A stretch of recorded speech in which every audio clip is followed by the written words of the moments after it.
What up, what up, what up? Welcome back to another edition of the Bad Podcast, Brad and Dwayne. And listen, this episode is for you if you have feet. So stay tuned, man. Brad, what we talking about today, brother? If you have feet, man. So today I want to talk about being present. So where else would you rather be than right here, right now? That's from my man Marv Levy of the Buffalo Bills. Let's get after it. Let's go. Hey, good job, guys. Good job. Mental battles. Mental battles.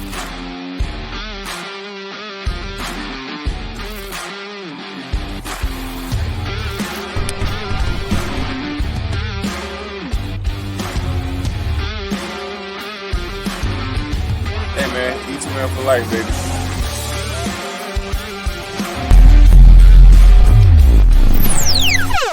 What it look like, what it be like, what it do. Back in here, another edition of the Bad Podcast, Brad and Dwayne, back behind the microphone, man. We're super excited. We got a special guest. We're super excited about another episode. We're streaming live right now in the Eager to Run Club group. Also, we're streaming live on YouTube as well, man. So wherever you're checking it out, we appreciate you guys tuning in and checking this out and spreading the love about the Bad Podcast, the baddest podcast out here, because it has Brad and Dwayne. So Brad, man, who we got on with us today, brother? Well, first and foremost, be where your feet are. So let's just talk about feet, and I'm going to pass the ball over to Breeann. Breeann, tell us a little bit about yourself and introduce yourself. Yeah, so my name is Dr. Breeann Wilson, and I'm a podiatrist. So for those who don't know, a podiatrist is a foot doctor. We go to school, undergrad, and then we do 4 years of podiatry school, and then I did 3 years of residency. I did 2 years in Buffalo, which I'm from, 1 year in California, and then came back home to Buffalo. I've been practicing almost 15 years. And I work with the residency program here, so helping to train the podiatrists of the future. I love what I do. Fun fact, I actually hate feet, right? So I don't want feet touching me, right? But I can touch them. What? And I know it's weird. It's weird. Some of my friends in undergrad, when they found out I was going to be a podiatrist, they were like, "But you don't like feet." So I mean, it is what it is. But I picked feet because podiatry has a variety of different diagnosis and things that you can treat. And for the most part, people can come in with pain and leave without pain. So it's really fulfilling. And I love the work that I do. That's amazing. First and foremost, D, do you like feet, D? Listen, man, I have no issue with feet, brother. Like, I've never, like, I always thought it was interesting when people were like, I don't like feet. Don't put your feet on me. It's just another part of the body. Me, I don't know. But that is interesting that you don't like feet, and that is the job that you do. It's amazing. Yeah, I have a 3-year-old, and even when she puts her feet on me, I like gently. Remove. I can relate. I'm not a big foot guy. I'm not a big foot guy. I'm not a big foots guy. I'm not a big feet guy. So one of the things that we like to talk about is running. Fitness in general. How can you plug the fitness industry, the running industry? How do you see a lot of people that come into you saying, "Hey, I've been running and I've been having issues," and what can you tell us about that? So yeah, I do see a lot of people who run, a lot of athletes. Most commonly, one of the biggest things that we treat, especially in runners, is something called plantar fasciitis, right? So people can have pain in the bottom of their heel. Usually it's worse when they get out of bed in the morning or after sitting for long periods of time, they go to get up and it just feels like something stabbing them in their heel. You walk around a little bit, it gets a little better, but as soon as you sit down for any length of time and you go to get up, the pain hurts, that you have pain in your heel. Definitely common in runners. I definitely see it a lot in runners who don't change their shoes often, or if they're not wearing the proper type of sneaker. And then also if they're not stretching, right? Stretching is super important. When you have your calf muscle that becomes your Achilles tendon, that attaches to your heel, it wraps around the bottom of your heel, becomes part of your plantar fascia. So if you have really tight calf muscles, it can really wreak havoc on your feet and then therefore making running difficult or painful. I like the changing the shoes, and I want you to talk about that and dive a little deeper because in the running industry, we're changing our shoes all the time. So how often do you recommend that you change shoes? Usually every 200 to 250 miles is good to change. But also in that, if you can rotate your shoes like in that same week period. So don't run in those same shoes for that 200 miles. So if you have maybe like 2 or 3 pairs of sneakers that you can rotate, and then get to 2 to 3, like 200 to 250 miles out of each sneaker, that will actually help reduce your risk. And one study shows up to 39% of having an injury. So rotating your shoes and having the proper shoe is really important. That's interesting. I'm always a 300 guy. I'm a numbers guy, so it has to have that 3 in it. So 300 miles is my magic number. But I had a pair of shoes that had about 1,200 miles, and I ran a half marathon. And I walked out of that race, back pain, hip pain, ankle pain, everything pain. My mind hurt, my brain hurt that day, but because I had about 1,200 miles on those suckers. But I do like the idea of rotating those shoes. Do you recommend having 2 pairs of shoes, one for a treadmill, one for outdoors? I think that would be a good idea to definitely switch them up in that way, just depending on the surface that you're running on. Yes. Now, are you in long distance running? No. Nah. Dwayne is diving into the long distance running world. No. Or so I like to think myself. Yeah, I'm definitely more of a spin girl. I like spinning a lot better. I actually ran track in high school and a little bit in college. And what's funny, last week I've been like walking, running, trying to get into running a little bit. And so I take my daughter out on a walk or a run. And so I'm running and she goes, fast, go faster. I'm like, oh gosh, okay, now I've started something. Maybe I'll start running a little bit, but it's really not my favorite. I like it. We got the big Why So Serious run walk this weekend. And I want to emphasize the walking portion of our event this weekend, because a lot of people will see that 1 hour and 3 minutes. It's not a distance race. This is a me versus me sort of race. It's 1 hour and 3 minutes. What can you accomplish sort of deal? But I want to touch on this because a lot of people will look at something like that and be like, I have to be a runner. I have to be a runner. But you can actually walk this thing. So I want to talk about the long game, 1 hour and 3 minutes on your feet. What are some things I can do to prepare myself for that? So number one is definitely stretching, like we talked about before, making sure you have the proper shoes. Some other things I think people don't realize is also the socks that you wear. Because if you're not wearing the proper sock, it can cause friction, it can cause blistering. And so you want to, in normal everyday life, I usually recommend a sock that has like cotton in it, right? To allow for airflow. So, your feet aren't too sweaty all day, but it's definitely different when you're running.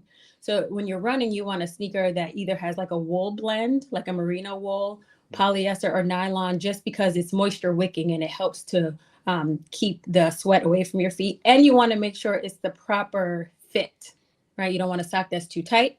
And you don't want a sock that's too loose. You want a sock that's just right. And this is the other funny thing, right? People underestimate toenails. If your toenails are too long and then you put on a tight sock and you don't have on a proper sneaker, that's what leads to like the blood underneath the nails. It can lead to ingrown toenails. It can really wreak havoc. So cutting your toenails properly, is also something that I would recommend. I gotta say something. All right, don't judge me. All right, I probably. I honestly take very good care of my feet because of the long distance running. I'm always on my feet with running. But just recently, and it wasn't a long toenail, but it for some reason, like I must have missed the edge, and it was like a dagger, right? So I went out for a 10-mile run. I got back. I'm like, man, my toes like sore. It just didn't feel right. I took my shoe off. My sock from like the middle of my foot down to the edge of my toes was completely red. It looked like somebody had chopped off like half of my foot. And I'm like, what in the world? Like it felt like there was some discomfort, but it wasn't like painful. So I took my shoe off and I took my sock off, and there was, a cut like that small, but it had bled through my entire white sock. That sock is now in the garbage, junk. But that's a great point to bring up, that those toenails. Is that something that, in podiatry, I'm not too familiar with exactly what you do. Is that, toenails, is that something that you guys do, or is it more like joints, ligaments, bones and muscles. So that's the great thing about podiatry. We actually deal, depending on the type of podiatrist, we deal with everything. Like I deal with everything from ingrown toenails, thick fungal toenails, all the way to surgery. So I do surgery as well. So that's why, again, why I like podiatry, because it's so multifaceted. One day I can be doing ingrown toenails. The next day I can be performing an amputation, so it's just very multifaceted in what I do. That's where I draw the line, is amputation. Draw that line. Yeah. I think a lot of people. You should, right? That's where I draw the line. Like, we ain't going that far. Yeah. So I want to go back to the sock thing. I mean, number one, I'm obsessed with socks already. I'm not a runner, but I do have a funny experience. You had to plug that, didn't you? I definitely had to plug that. It's an interesting experience, and if I wish I'd heard this conversation back then. So it's going to sound funny, but I had started a new job. I had worked in dispatch for years, and I become a recruiter. Like I finally transitioned into recruiter. I had an office job, and so I bought all of these fancy Sunday-like socks, but I still had to do a lot of walking, although I was a recruiter. And so, but here's the thing: I was putting shea butter, on my feet, and I'm like, okay, try to keep them moisturized, but while I had those silky socks, and then I had those dress shoes that were sliding a little bit, and my feet blistered up crazy. And I thought it was the shea butter, because usually I do cocoa butter. I'm gonna switch it up, and I thought it was the shea butter, but it actually was the socks that was. I mean, I'm talking about blisters on top of blisters on my toes, in between my toes. But it's ironic. I mean, I figured it out later, but at the time, I thought it was because I switched up the lotions on it. But it's interesting that even if you're not a runner, socks and shoes are still important, if you have doing any amount of walking or anything like that. But yeah, that's my add to this story, because I don't have anything else. Just plug once again that you're not a runner. I like how you plugged that, though. You were like, "Yeah, I want to talk about socks. I'm not a runner," and you just kept rolling. You just kept rolling. You had to make a point. Absolutely, but no, that when you said that sent a light bulb off, because I definitely experienced that for sure. The other thing I think is super important that people fail to realize, and I have these posters up in my office, right, in every treatment room, is how to wash your feet, right? So some people have this notion that when you're taking a shower and the soap goes to your feet, they're getting clean. Aren't they? Nope. I hope my wife's not watching this.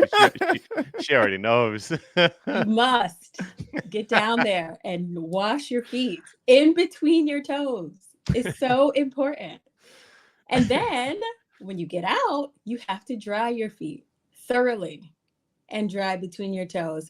I promise you, at least probably 25% of like athlete's foot rashes, things like that occur on people's feet, can be avoided if you just properly wash and dry your feet. And I mean, not to pick on men, but for some reason, men typically just like, one guy was like, I stand on the towel. No, you have to, and then they just, quickly, and you're putting your shoes and your socks back on. And so you're creating this perfect storm, perfect environment for fungus to thrive, right? Athlete's foot, fungal toenails, which can also impact, your overall health, and it can impact, your running and things like that. So please wash and dry your feet properly. Yeah, Brad. Listen, I won't go too deep. I've never had fungus on my feet, to my knowledge. I do have ticklish feet, so my wife always picks on me because I'm not a ticklish guy. You could try to tickle me anywhere, and I'm not ticklish until you touch my feet, and it's like game over. But so I don't do a great job of getting deep in there, and but I've never had any fungus, and maybe that's why I can't excel in the running game. Like I do pretty good, but maybe if I started drying my feet, maybe I'd excel. Maybe I'd take that next step in the running game. You should try that. Try that for Saturday. I'm gonna try it. So I mean, again, not to be too personal, but the drying between the toes, that was a game changer for me. Because I grew up in the country, many of y'all know, And my dad was one of those guys that kept his shoes on till he woke up. You know, I mean, till he went to bed and put it on as soon as he woke up. So I had that same habit.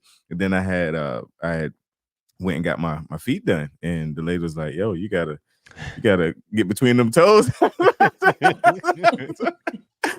was like, "Oh, okay." Like, you know, it's just you don't know. Like you said, I guess guys, we don't think about it, but man, that this is helping somebody. So we appreciate you being on because Absolutely. I'm sure right you here. experienced it. Yeah. You're helping at least one person right here, right now, right? That's all. If I can touch one person, Oh, help them please. get those feet together. That's Yeah. right. That's right. That's right. Another fun fact before Brad keep going. I learned about the I guess the title of podiatry from the Cosby Show, because one time one of his daughters, he was like, he's a doctor. He's like, he's a podiatrist. And I was like, what is that? But then, you know, it made me intrigued enough to find out, like, you know, but he was impressed by that. So, you know, that just it's a little fun fact how I figured out what that was. It's small town country boy over here. No, I'm impressed, and I love this conversation because Dwayne, you're right. You know, like you hear a word like podiatry, and like, I mean, a lot of people have heard that word. They don't associate it with feet. And you know, whether you're going to work or you're signed up for a long distance run, everything starts with your feet. Like if you have fungus on your feet, that's going to impact what you do at work. If you have an ankle injury, that's going to impact your race. Everything that you do in your life stems from your feet. And I love this conversation because it's all about that exposure, boy, you know. And I'm gonna go with the motivation like I try to do it, man. But it's all, you know, it's about your exposure level. And Dwayne and I are learning something here today because we've never heard this side of your feet. I've never heard of some of this stuff, like how cleaning between your toes can help you with running and help you with just everyday life, like exposure level. So this is a prime time podcast and topic, because we're learning about the simplicity of taking care of your feet, but the complexity of how far it can take you. Absolutely. Absolutely. The other thing I kind of want to just mention, you know, after a certain age, typically, I don't know, 16, 17, maybe after your parents stop taking you to get new shoes, most adults don't know their real shoe size. And so that will also contribute to foot issues. Oh, man. Whether you're running, whether you're at work, whether you're just out with the kids, whatever you're doing, 50-60% of my patients are not wearing the right shoe size. And so I typically, one of the first things I will do, two things that I do when patients come in with a problem, I first look at their sneakers, right? I look at the bottom, I look at the tread. The tread is gone, throw these in the garbage. First question, how long have you had these? If they tell me 2 years, throw them in the garbage. These are not your outside shoes. These are not walking the dog shoes. These are throw in the garbage shoes, period. And then I measure their feet. Because like I said, most people are not wearing the correct shoe size. And what sometimes people do is they say that their feet have gotten wider. And so they try to compensate by getting longer shoes, which I don't know why. It doesn't work. It don't work. It doesn't work. Oh. And so, you know, proper shoe size. Well, I'm just looking at the screen, and there's 3 people on the screen. And I know 33% of people on this screen as of a year ago didn't understand the importance of shoe size. And by the look of Dwayne's face, I'm going to say 66% of the people on the screen at some point didn't understand the importance of shoe size. I went to a Fleet Feet a year and a half ago, and I've always told my wife, I'm an 11 in these shoes, but I'm an 11 and a half in these shoes. And sometimes that does work for me depending on brand, but so I went into Fleet Feet. He's like, what size you wear? And I said 11s. And he says, you don't wear 11s. He said, I'm going to show you. And he put me on one of those measurement device. Exactly. And bada bing bada boom, he's like, this is the shoe size you need right here. And I put those Hokas on, and I felt like I was flying. What size work? What size did he put you to? Or 11 and a half. Oh, okay. I mean, I was between, I'm like an 11 and 3/4. He put me in a 12 and they were a touch too big, but that 11 and a half was boom. But I've always bought 11s. And I just thought that shoes were supposed to be snug. I thought the toe boy was supposed to boom. I thought I was going to jam that foot in there. And Nah, that's just what I always thought. You don't And remember your mama tell you to hold your toe up? I thought that was a mom thing, so they'd fit an extra year. I thought that was hey, this is a growth thing. Like we need to think about where you're gonna be. So we want to make sure these shoes are a 1 inch too big. Hey, bruh. Your mama tell you hold that toe up, boy. Make sure it ain't at the edge. She was looking out for me, but I had in the back of my mind, nah. She's trying to make sure these fit 6 months from now, but 1 year from now. Oh man. Yeah. I love this so much. Breeann, what's the best piece of advice you can give for somebody that's preparing for this weekend? We're 3 days out from the Why So Serious Run Walk. We got the in-person event at Sweet Home High School. We got the virtual option, which people up the East Coast and even out West are taking advantage of. But what is the one piece of advice you can talk about preparation wise? We talked about stretching and exercise. Maybe that's the best piece of advice, but take it away. Tell us the best piece of advice in preparation for this weekend. So I would say the best piece of advice I would have, especially to avoid any kind of injury, is to check your shoes. Look at the bottom. If there's any tread, you can't see the tread, I would not walk or run in those shoes because you can cause some type of injury to your foot, to your ankle. And like you even pointed out when you ran in those sneakers that you had for so long, it can cause knee, lower back issues. So that would, if nothing else, and I'm not saying go get a brand new pair of sneakers because that's not, great as well, because sometimes you want to break them in. But definitely, if you have sneakers and on the bottom, like one side, there's absolutely no tread, I would not avoid those shoes. Throw them in the garbage. So what you're telling me is I can go new pair of shoes today. That is not what that's what I hear. That's what I'm hearing. I said, don't go. I think this whole conversation was geared towards you having an argument to get some new shoes. Like you started it in that direction. Like, okay, I'm going to Fleet Feet today, and and my wife's going to ask me, hey, why are you getting a new pair of shoes? You just got a new pair of shoes because Dr. Breeann told me so. Doctor prescribed. Only if your treads are old, but your treads are not old, so I'm sure they're not, man. Brad get out of here. Look, I'm usually a 12, but now I'm second guessing myself. So Brad, when send me is the some last of them time 11. you had your foot measured? It's been a while. I ain't gonna hold you. I just ordered some because I ain't running nowhere, so I'm just chilling. But anyway, as we get ready to transition, Dr. B, first I want you to tell the folks about your practice and you're one of the sponsors. I want you to shout all that out, where they can find you, all of that, and then we'll transition into our little fun piece. Yeah, sure. So number one, I'm happy to say I just moved locations to my practice. So now I'm located at 1431 Hurdle Avenue in Buffalo, New York. The phone number is 716-897-3720. We do take insurance. And we are on Facebook at Pure Podiatry of WNY. And I am on Instagram at Dr._Bree. We are proud to sponsor this walk run. I will be walking, not running, but I will walk. There's no only in that. There's no only in that walk. It's still an hour and 3 minutes. Remember. Yes. So be out there. I'm going to be out there with my good shoes, with my toenails trimmed and my feet washed. All right, I get it. Yeah, that's it. It's not buy new shoes, Brad. It's wash your feet. That is today's lesson. Yeah.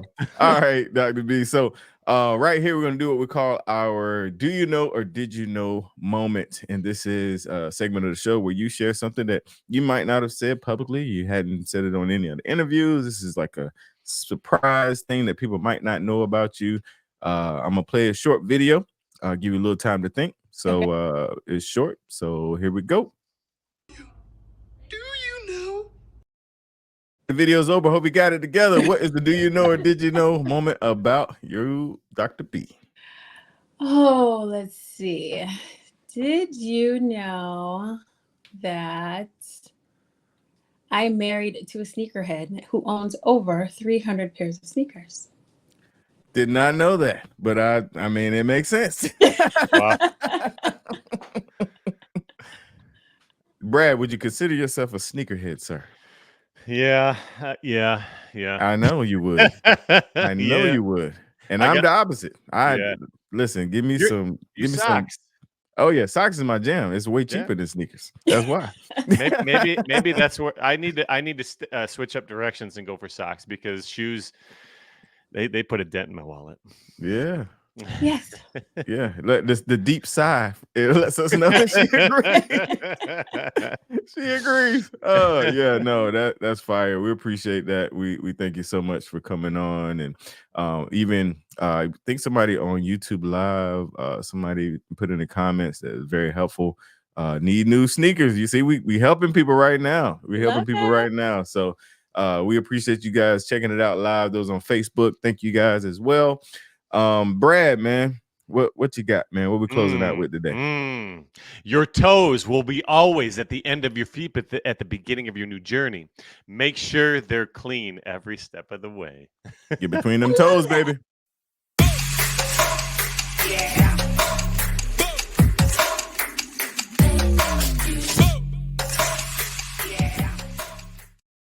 All right, good stuff.